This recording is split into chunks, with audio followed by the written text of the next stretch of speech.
Ever wondered what surgery was like before painkillers? Before someone smart finally said, hey, maybe we should knock people out before cutting them open?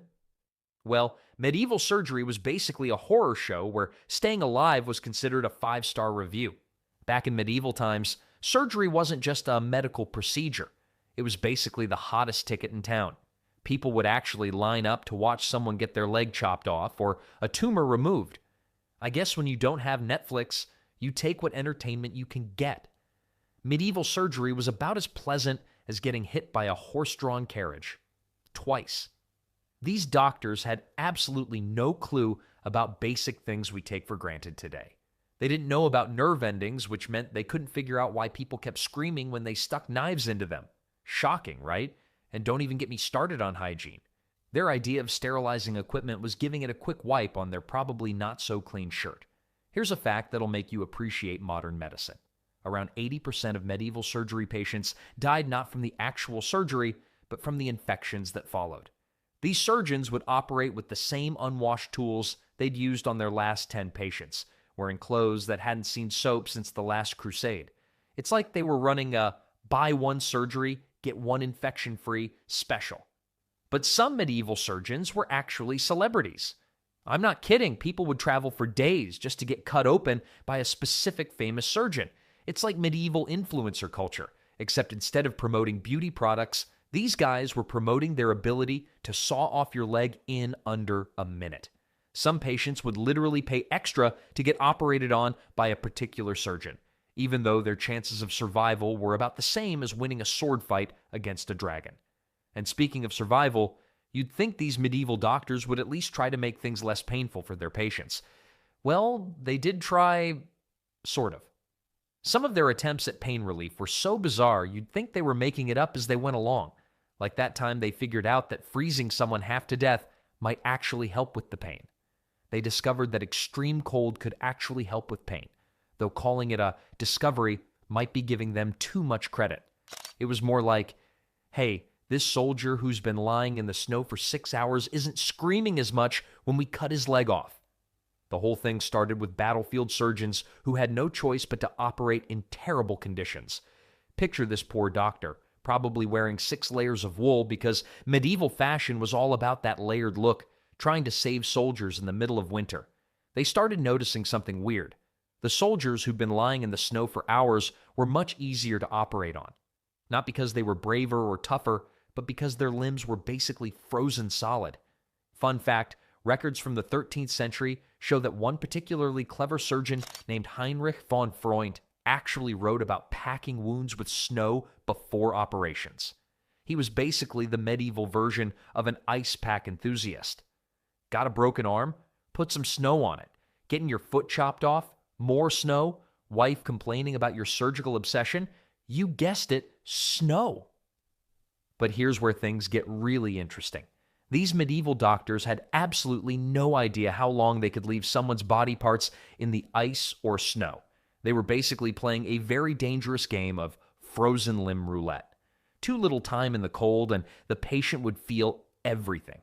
Too much time and suddenly you're dealing with frostbite on top of everything else. There's this hilarious account from a 14th century monastery where a monk surgeon tried to numb a patient's arm by burying it in snow for an entire night before surgery. The good news? The patient didn't feel any pain during the operation. The bad news? That's because the arm was completely frozen and had to be amputated anyway. Talk about solving one problem by creating an even bigger one. Some surgeons got really creative with their cold therapy.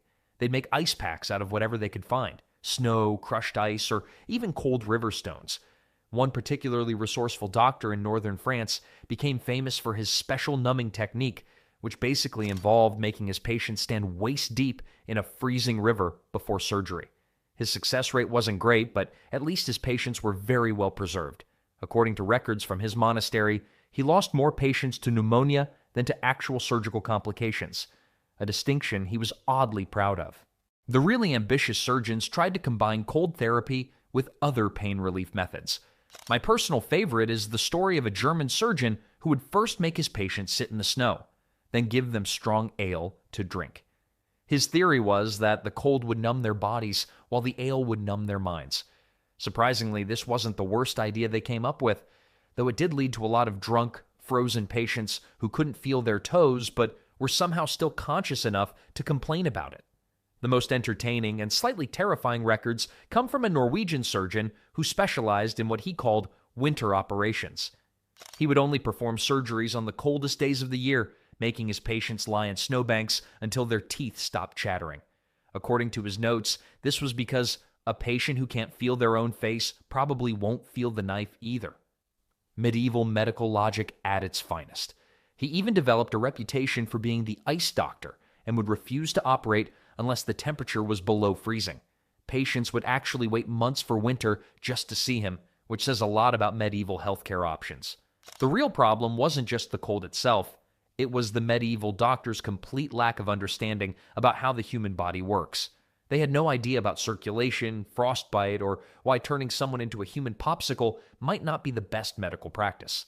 Some actually believed that if a limb was cold enough, it would just naturally fall off, saving them the trouble of amputation. Spoiler alert, that's not how it works. One particularly misguided surgeon wrote that the colder the limb, the cleaner it separates, as if human bodies worked like frozen chicken wings. There were always those patients who just couldn't handle the cold treatment. They'd start jumping around, trying to warm themselves up, which kind of defeated the whole purpose. This led some surgeons to try a different approach, one that involved a bit more force and a lot less finesse. When freezing a patient wasn't an option, medieval doctors turned to what I like to call the bite down and pray method. It was exactly as sophisticated as it sounds. Patients were given something to bite on, usually a piece of wood, leather, or rope, and told to hang on for dear life. It was basically the medieval version of take 2 aspirin and call me in the morning. Except instead of aspirin, you got a stick, and instead of calling in the morning, you might not make it to morning. The choice of what to bite down on was actually pretty important. Rich patients got fancy leather straps, sometimes even decorated with gold thread, because nothing says I'm wealthy quite like a designer mouthguard while you're getting your legs sawn off. Poor folks had to make do with whatever was lying around. There are actual records of surgeons grabbing branches from nearby trees or ripping strips off their own belts when they forgot to bring proper biting materials. One surgeon even became famous for his emergency kit, which was just a collection of different sized sticks he gathered from his garden. Here's a statistic that'll make your dentist cringe. About 60% of surgery patients who use the bite-down method ended up with broken teeth. Turns out, when you're experiencing the worst pain of your life, you tend to bite down pretty hard. Medieval dentists actually made a decent living just fixing the teeth that got shattered during surgeries. It was like a 2-for-1 deal. Get your tumor removed, get some dental work done, whether you wanted it or not. Some clever dentists even started hanging around outside surgery rooms, drumming up business from the waiting family members. Some surgeons got creative with their bite-down devices. One French doctor became famous for his special comfort rope, which was just regular rope that he'd soaked in wine. His patients probably didn't feel any less pain, but at least they got a nice buzz from sucking on wine-soaked rope while being operated on. Another surgeon in Germany carved little handles into his wooden bite sticks like some sort of medieval stress ball for your mouth. He even started taking custom orders, adding decorative carvings for his wealthier patients, medieval medicine's first attempt at luxury branding. But the real innovation in medieval pain management came from what I call the knockout artists. These were surgeons who figured out that an unconscious patient was a quiet patient. Their method was simple. Punch the patient in the head hard enough to knock them out. That's it. That was the whole technique. No complicated medications, no careful calculations, just good old-fashioned blunt force trauma. One medical manuscript from 1382 actually lists strong right hook as an essential surgical skill. The medical records from this period are unintentionally hilarious. One surgeon actually wrote in his journal, "Patient proved difficult to quiet, solved the problem with swift application of fist to temple." Another noted, 3 attempts required for sufficient quieting, must work on improving aim.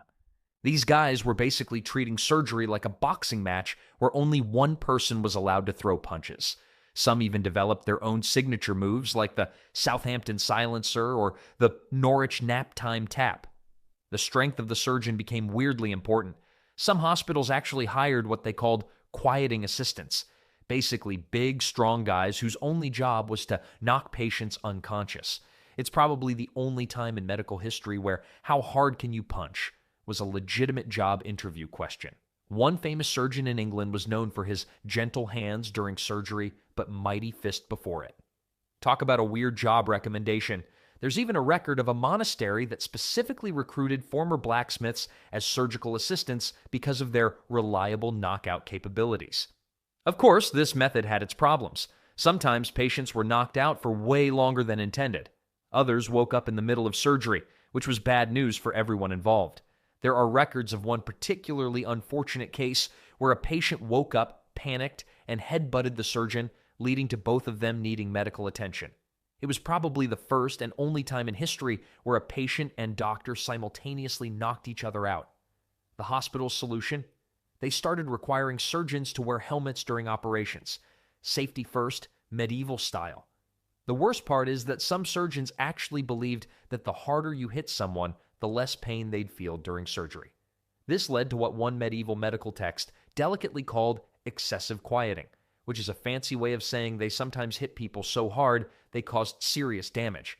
One surgeon proudly recorded that none of his patients ever complained during surgery, though he failed to mention it was because most of them had concussions.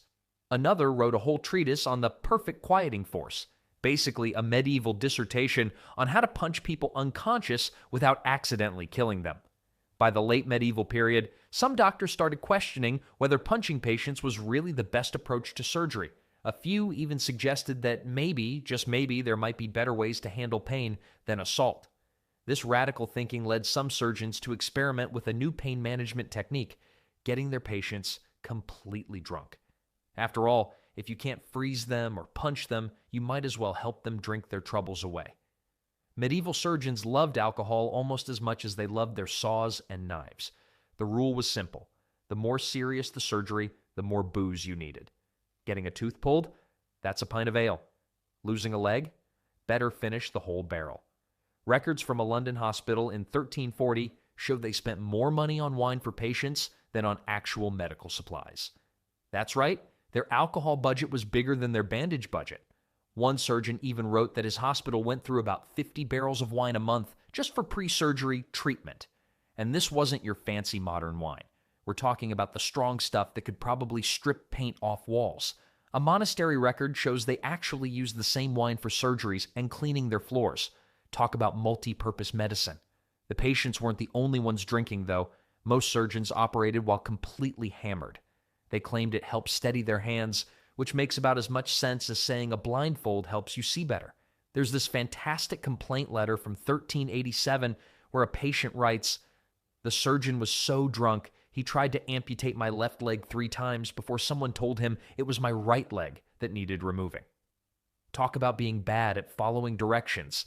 Another surgeon became famous for singing drinking songs while operating. His patients reportedly begged him to stick to humming. Here's the medieval surgical prep list I found.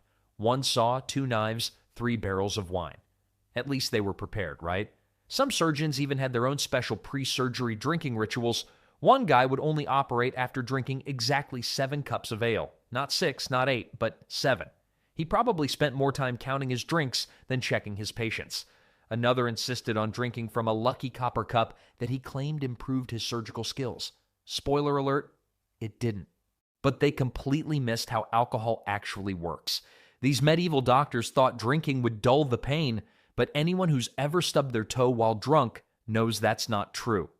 Alcohol thins your blood, which means their drunk patients were basically human fountains during surgery. The medieval operating room was like a really weird tavern. You had drunk doctors, drunk patients, and probably drunk spectators because surgery was entertainment back then, remember?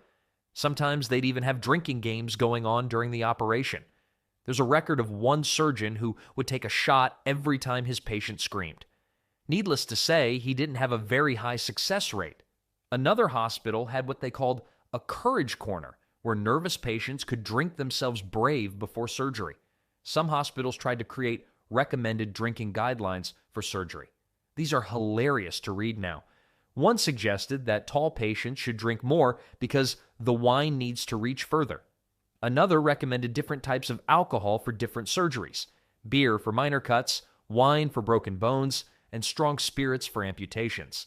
It was like a medieval cocktail menu, but with more screaming. One particularly detailed guide even specified that red-haired patients should drink more because they were naturally more resistant to wine's effects. Medieval medical science at its finest. The wealthy patients got the good stuff, obviously. Poor folks had to make do with whatever cheap ale they could afford. One surgeon actually kept a chart showing what kind of alcohol went with what social class. It read something like nobles, finest French wine, merchants, local wine, peasants, whatever's left in the barrel from last week. Medieval healthcare at its finest. Some rich patients even brought their own wine to surgery, treating it like some sort of BYOB party from hell. But the absolute best part was their solution when someone had too much to drink before surgery. Instead of waiting for them to sober up, they just give them more alcohol. Their logic was that if you're already drunk, you might as well be drunk enough to pass out. There's a case from 1392 where a patient was so drunk before his surgery that he tried to perform it himself. The surgeon's solution?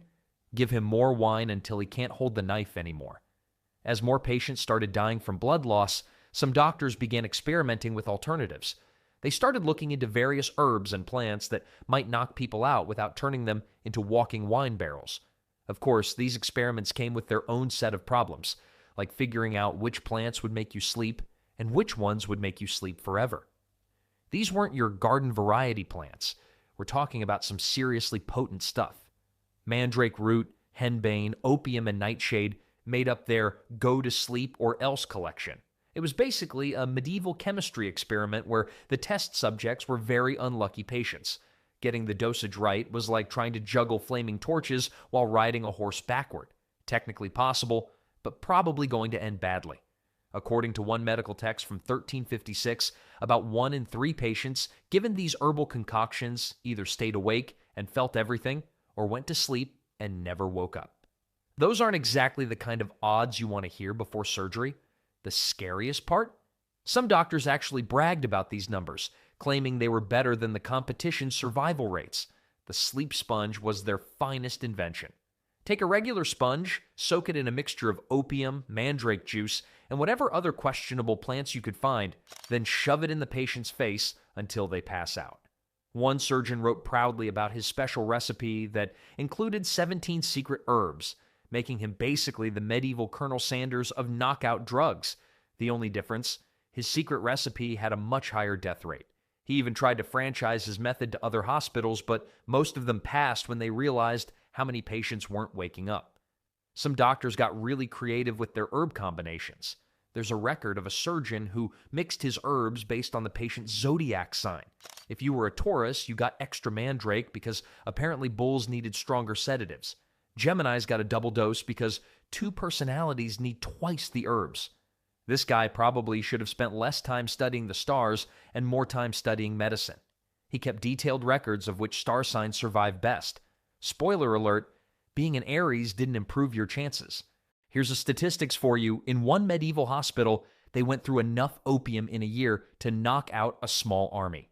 Literally, they actually had to stop treating soldiers because they ran out of drugs.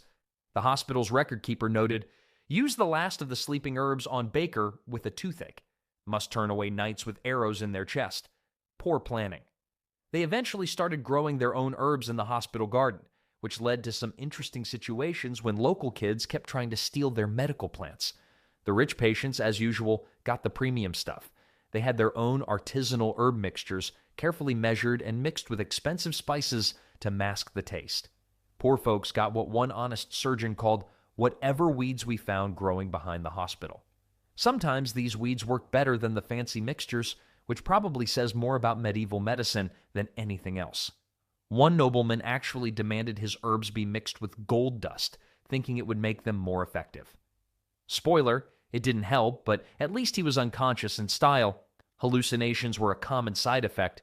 Patients would wake up claiming they'd seen angels, demons, or their dead relatives playing cards. One guy was convinced he'd spent his entire surgery having tea with the King of France.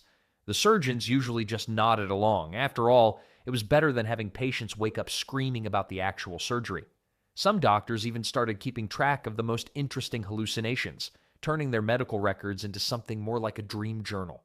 The funniest reports come from a hospital in Germany where they tried to standardize their herbal mixtures. They created what they called sleep grades, ranging from gentle nap to probably still breathing.